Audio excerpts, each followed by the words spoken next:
तो जैसा कि आपको पता होगा कि सीजीएल 2022 के एग्ज़ाम्स चल रहे हैं, तो सीजीएल 2022 के एग्ज़ाम के मद्देनज़र कुछ क्वेश्चन जो काफ़ी इंपॉर्टेंट हैं। उसमें आपका सीआई और एसआई का क्वेश्चन काफ़ी इंपॉर्टेंट है। ये आपके पैटर्न में काफ़ी पूछे जा रहे हैं। तो कुछ क्वेश्चंस हैं जिनका सॉल्यूशन आपको बहुत ही कम समय में 2-3 सेकंड या 10 सेकंड के अंदर आपको 20 सेकंड के अंदर सॉल्व करना होता है। तो आपके सीआई वाला टॉपिक एक क्या हो सकता है, आपका बहुत ज़्यादा कैलकुलेटिव हो सकता है और टाइम ले सकता है। अगर आपका रेट ऑफ इंटरेस्ट 6% वगैरह या 7% या 8% या 9% या 11% या 12% या 13% पे आपको देता है।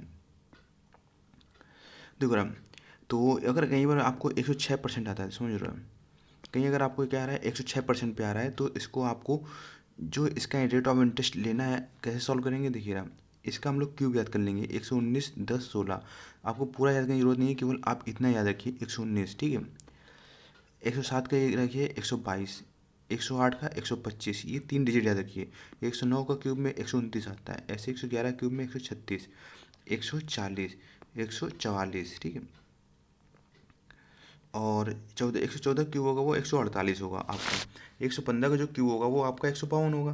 तो बस आपको याद क्या रखना है इसमें, तो यहाँ पर देखो याद करने का बहुत सिंपल तरीका है। जब 119 से है 122, 3 की बढ़ोतरी हो रही है, 122 से 125 यानी 3 की बढ़ोतरी हो रही है। अब जब 109 वाले में आएंगे तो ये 4 की बढ़ोतरी देता है, ठीक है।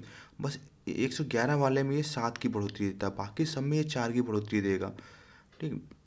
148, 144, 140।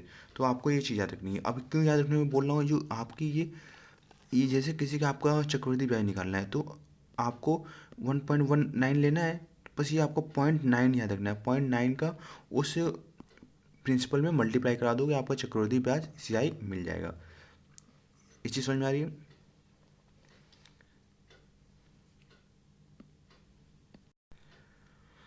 तो चलिए देखेंगे इस टाइप का इसमें क्वेश्चन किस तरह से बन सकता है, वो आपको देखेंगे। देखिए क्वेश्चन आपका ये है कि कह रहा है कि श्री रवि है, वो 41,250 रुपये का 6% वार्षिक दर से निवेश करता है, ठीक है। 3 वर्ष के लिए अंत में लगभग कितना चक्रवृद्धि ब्याज होगा। तो देखो हमने बताया था इसको आपको याद कर लेना है। तो ये आपको शुरुआत वाली 3 डिजिट याद करनी है, ठीक है। 106 का क्यूब तो 119 हो जाएगा, ठीक है। तो 119, तो आपको क्या करना है, इसको 119 नहीं ऐसे याद करना है 1.19। तो ये जो 1.19 होगा, अगर आपको चक्रवृद्धि ब्याज निकालना है तो ये मूलधन में वो 0.19 का मल्टीप्लाई कर देना है, बस आपका ये आंसर आ जाएगा, ठीक है। अब ऐसे कुछ आपके क्यूब्स और है, जैसे 11 क्यूब 1331 याद रखना है, 21 का क्यूब 92 61 याद रखना है, और 26 का क्यूब 17,576 याद रखना है। थोड़ा सा इंपॉर्टेंट वाले आपके हैं। और आपको शुरुआत में जो याद रखना है 106 से याद रखना है। 106 का 119 होता है, ये चीज़ आपको याद रखनी है बस। बाकी तीन 106 पे याद रखना है 119 होता है, आपको 107 याद रखना है 122 होगा, 108 याद रखना है 125 होगा। फिर ये छलांग मारेगा 129 पे, ठीक है। फिर ये छलांग मारेगा 136 पे, फिर ये छलांग मारेगा 140, फिर 144, फिर 148, फिर 152। ये आपके छलांग मारेगा 152 आपके 115 तक, ठीक है।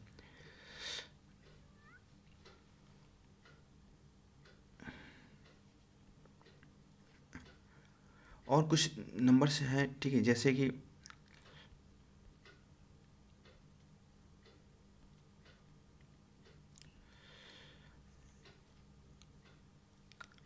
अब जैसे आपका रेट ऑफ इंटरेस्ट 2% है, 4% है, 5% है, 10% है, 25% है, 14 से 2/3% है, 14 से 2/7% है, 16 से 2/3% है, 11 से 1/9% है, और 9 से 1/11% है। तो इसको आप बेसिक मेथड से भी कर सकते हैं।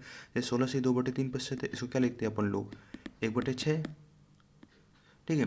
1/6 यानी तो 7, तो 7 का क्यूब तो आसान से पता होता है सबको, 343 होगा, ठीक है। तो इस टाइप से क्वेश्चन आप सॉल्व कर सकते हैं। तो इसमें आप बेसिक मेथड लगाइए जो आपके नंबर दिए हैं। लेकिन कहीं पर आपको, ठीक है, 6 आ जाता है, 7 8 9 11 13 14 और वो 15, ठीक है। तो आपको याद रखना है। तो 119 से स्टार्टिंग होगी, 122 125, ठीक है, फिर 129, फिर 136, फिर 140, फिर 144, फिर 148, फिर 152। बस ये पॉइंट के बाद 0.44 होगा ये आपका।